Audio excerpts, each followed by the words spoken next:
নমস্কার, fishing club Barrackpore চ্যানেলে আপনাকে স্বাগত। তো বন্ধুরা, আজকে কিন্তু আমরা চলে এসেছি বালি গুরুদুয়ারার পিছনে কাজলদার গোল পুকুরে। আর এই পুকুরটা সম্পর্কে আজকে কিছু ইনফরমেশন আপনাদের দিয়ে দেবো।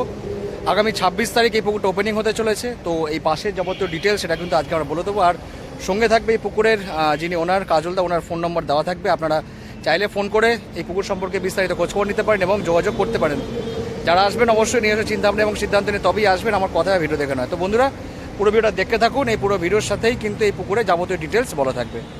নমস্কার, ফিশিং ক্লাব ব্যারাকপুর চ্যানেলে আপনাকে স্বাগত। তো বন্ধুরা, ব্যাকে যে পুকুরটি দেখছেন এটি হচ্ছে দিল্লি রোড এবং মুম্বাই রোডের সংযোগস্থলের 0 পয়েন্টে কাজলদার গোল পুকুর।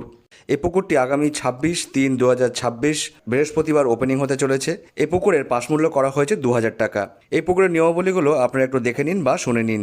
মাছ ধরার সময় সকাল 6টা থেকে সন্ধ্যে 6টা পর্যন্ত। আগে আসার ভিত্তিতে অগ্রিম 500 টাকা দিয়ে আপনাদেরকে সিট বুকিং করতে হবে।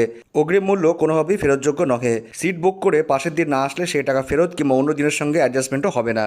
3 গাছা করে ছিপ, কাটা করে বিধিনিষেধ এখানে করা হয়নি। টোপ হিসাবে ছাতু, সুজি এবং পাউরুটি টোপ আপনারা ফেলতে পারবেন, তবে বাদাম খোলের টোপ বা খোল জাতীয় টোপ, কেমিক্যাল জাতীয় টোপ এগুলো কিন্তু আপনারা ফেলতে পারবেন না।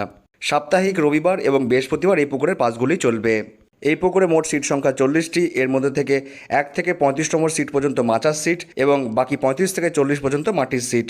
নিজের সিট ছেড়ে অন্য সিটে গিয়ে আপনারা মাছ ধরতে পারবেন না। ফাঁকা থাকলেও আপনারা সেই সিটে বসতে পারবেন না।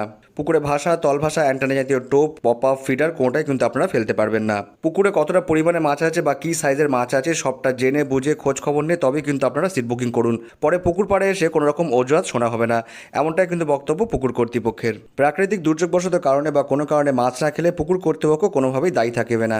পুকুরে মাছ ধরতে এসে যদি কোনো শিকারী সকাল 9টার মধ্যে উঠে যেতে চায়, সেক্ষেত্রে অগ্রিম টাকার সমেত পুরো টাকাই শিকারীকে রিটার্ন করে দেওয়া হবে। কিন্তু 9টার পরে কোনো রকম সিদ্ধান্ত আর নেওয়া হবে না। আমি রিপিট করছি, বেলা 9টার পরে কোনো রকম সিদ্ধান্ত নেওয়া হবে না, এমনটাই কিন্তু বক্তব্য পুকুর কর্তৃপক্ষের। এই পুকুরে কিছু শখের চিতল মাছ রয়েছে। কোনো শিকারী যদি চিতল মাছ পান অবশ্যই সেটাকে ছেড়ে দিতে হবে, নিঃশর্ত হবে, কোনো ক্ষতি না করে।